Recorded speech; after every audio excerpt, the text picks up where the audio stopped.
Hey, and welcome to the Short Stuff. I should say, hey, and welcome to the Short Stuff.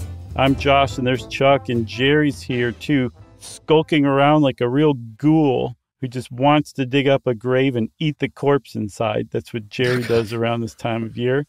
And this is Short Stuff, so let's get going because it's basically Halloween. That's right. The day before Halloween, we're going to talk about two scary stories. Big thanks to Medium, People Magazine, Cult of Weird, and The Cut, and other places for these two scary stories. The first one about the Breetsius family of Auburn, Pennsylvania, who moved into a home for their family of 6. They were like, let's renovate a little bit. Let's take down this wall in the living room, and oh my God, what is that? Basically, because what they found within the walls of the home were dead animal carcasses, bones, and skeletons. Yes, and very quizzically, they were wrapped in newspaper that dated from the 1930s and 40s. And apparently, every wall that they opened up to put insulation in, they found it packed with not only like dead animals, but also some spices, artifacts, and by God, I searched high and low for an example of what the artifacts were, but everybody just followed the example of whoever first wrote artifacts, and that's all you can get. So I have no idea what the artifacts are. Maybe that was the newspapers. I guess those qualify as artifacts. Yeah. Yeah. All right, we'll just say that. So spices, newspapers, and dead animals. And they're like, I don't know what's going on here. So let's ask some locals what they think is happening. And it turns out that these people bought their house smack dab in the middle of Pennsylvania Dutch country. And it turns out what had happened is they discovered that their house was being protected via a kind of Dutch magic, Pennsylvania Dutch magic called powwow. That's right. It has its roots in Pennsylvania there. And it's sort of like, Christianity is part of it because they do use the Christian, or I don't know if they're still around, or maybe did use the Christian Bible. I think it is still around. Okay, but there's definitely folk magic, healing remedies, stuff like that. Powwow refers to, or it actually came from this German book called The Long Lost Friends by John George Homan, published in 1820. And they believe that it wasn't called powwow at first, but it was renamed that later after the Algonquin word for, powwow, a gathering of medicine men. And that was it. It was this book, basically, that also has kind of a creepy backstory, though, right? Well, yeah. So just a little more about the book. It's a bunch of folk remedies and spells and recipes and, hey, use this, cat's paw for, to ward off this thing. And it, very importantly to me, nothing in the book is for casting spells against somebody or for hexing somebody. It's all protective or defensive to like undo some hex somebody did on you. So it's basically all positive. And powwow doctors, who again are still around today, they don't take a cent for what they're doing. If you want to give them something as a token of thanks, they'll accept it, but they do not charge for their services or else it won't work. And to the people that they're working with and themselves, they are a conduit from God to this person who needs healing. And that's what they're serving as, which is where the Christianity part comes in. That's right. And I mentioned the creepy backstory of that book. Here is that, because in 1928, it was found in the possession of a murderer named John Blymeyer. And there was a local witch in this story named Nellie Knoll. Great name. And what? Great name, Nellie Knoll? Yeah, for a witch. Yeah, absolutely. John Blymeyer was convinced that he was cursed by one of his neighbors. And so he went to break into that neighbor's house to find the spell book and try and reverse this curse. But when he broke in, his neighbor was actually there. So they just killed him. They mutilated him, and they thought maybe that will lift the curse. So that has nothing to do with actually what's in the book, because like you said, it's a positive book of protection spells mainly. But it is Halloween, so I thought it was worth mentioning. Yeah, and also Reverse the Curse sounds like a Cubs t-shirt from the 90s. Yeah, totally. Or Red Sox maybe. So yeah, it turns out that the house of Nelson Remeyer, the neighbor who was killed by John Blymeyer, it's still around, and his great-grandson lives there. And the part of the floor where Riemeyer was burned alive is still singed, and the guy has cut it out and put plexiglass over it and gives tours of the house. That's right. And again, has nothing to do with this home or the dead animals in the wall. They're just dead animals in the wall, and by all appearances, it was part of a powwow protection ritual. They don't know what that house might have been trying to be protected from. That's kind of creepy. Yeah. But they took care of everything to the tune of about $20,000 because insurance would not cover it. Nope. They said this existed before your policy, so TS for you. The spookiest part of the story. Exactly. So let's take a break and we'll come back and talk about a second real-life horror story. How about that? Let's do it.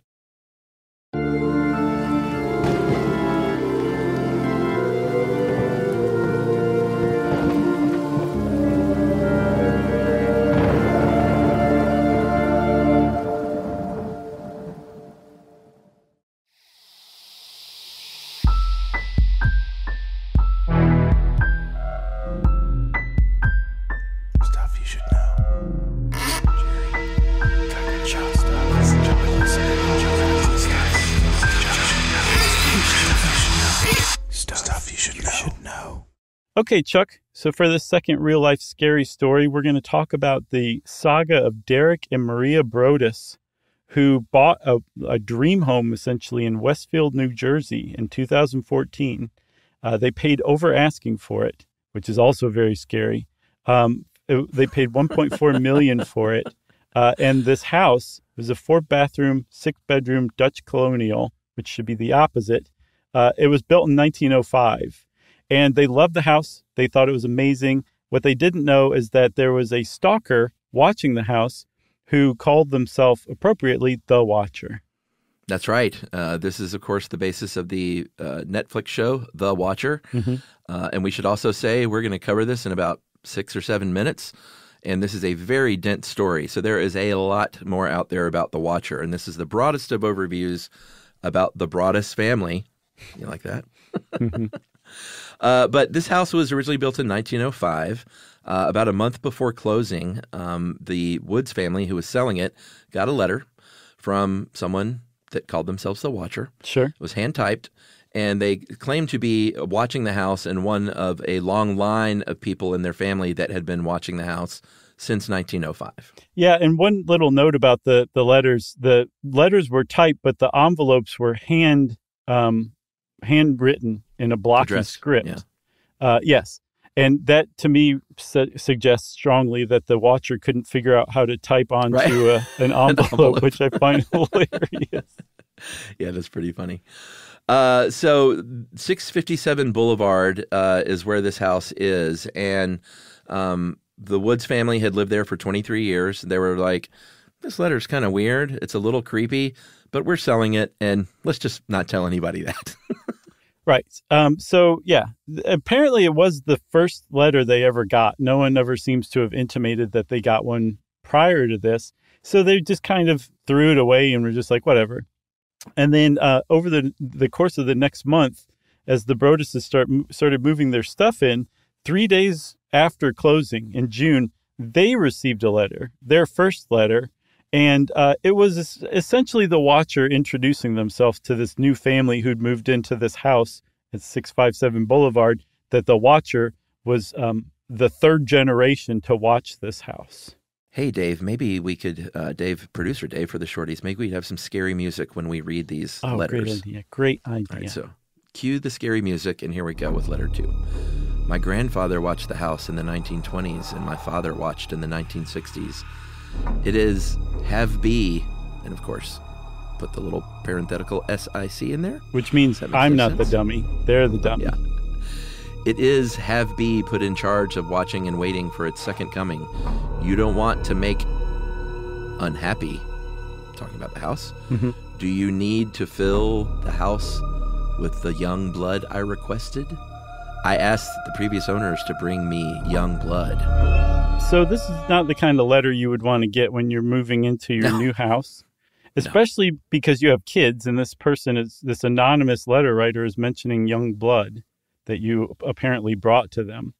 And The Watcher said that the Woods had sold the house because the Watcher asked them to, and they were doing the Watcher's bidding, something that the Watcher liked to apparently think about themselves, that they were in control of everything that happened with this house. And 2 weeks later, another letter arrived. It was addressed to Mr. and Mrs. Braddis. They left the O out this time. And it got even more detailed about the kids. Yeah, it was talking about their birth order, their nicknames, and this is very creepy, but it asked who would be in the street-facing rooms and said, it will help me to know who is in which bedroom. Then I can plan better. Man, don't forget the music there, Dave. Yeah. So Derek Broaddus did what every normal father and husband would do in 2014. He set up webcams in the house. Yeah. Yeah, and they hadn't moved in, by the way. In fact, never moved in. They had moved some of their stuff in, but given what was happening, they were slow rolling it, I think. Yeah, so weeks after the second letter, so this is a couple months after they closed on the house, they got another letter that said, "Where have you gone to? 657 Boulevard is missing you." And that's fairly creepy, but at least it wasn't a threatening letter this time. But it also showed that the Watcher was clearly watching the house. And so a year went by, Chuck, where these people who paid almost $1.5 million for their house never moved into it because they were too scared of whoever this person was. And they also grew very paranoid. I don't think the Netflix special took any liberties with that. I think it was like an actual depiction of how this family, especially the dad, kind of descended into paranoia and suspecting anyone and everyone of being the Watcher. They just couldn't take this at all, so they just never moved into the house, and they tried to sell it, and it did not go very well. I thought a second ago you were going to say these people did move into their $1.4 million house for a year because they were too scared and privileged.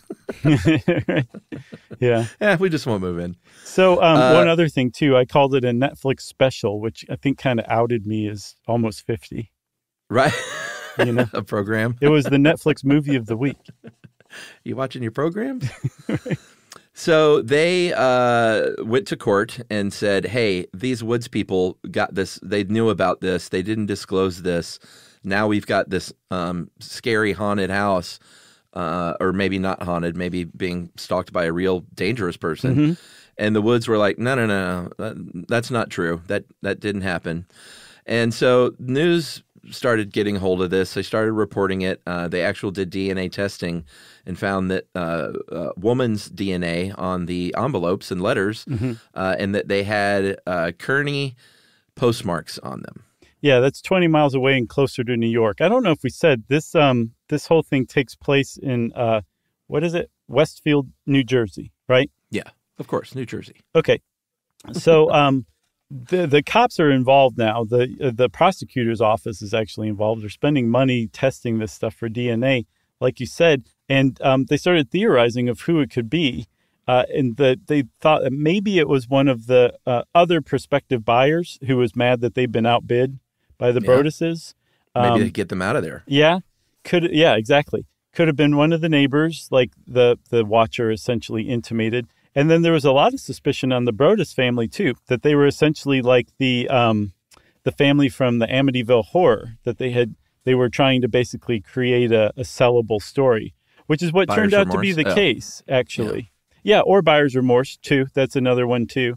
But that would be a terrible, terrible thing to do if you just wanted to sell the house and there were other people who had offered over asking. Why would you, saddle it with a now famous stalker rather than just being like, we're going to sell it and we'll try to sell it at least break even. Yeah, for sure. That doesn't make much sense. Yeah. So in 2016, they tried to subdivide the property into a couple of lots, get rid of that house, build two more. The zoning board in the town said no. Big slap in the face. And they rented the place, and the renter was like, yeah, I mean, I know about this Watcher thing, but I wasn't too freaked out. It was fine. It was a good house to rent. And I did have an out clause in my lease in case another letter popped up. Smart. And another letter did pop up. And this was a really creepy one. And I think you should read this one. Oh, well, the whole thing. Okay. Violent winds and bitter cold. To the vile and spiteful Derek and his wench of a wife, Maria. You wonder who the Watcher is? Turn around, idiots. Maybe you even spoke to me, one of the so-called neighbors who has no idea who the Watcher could be.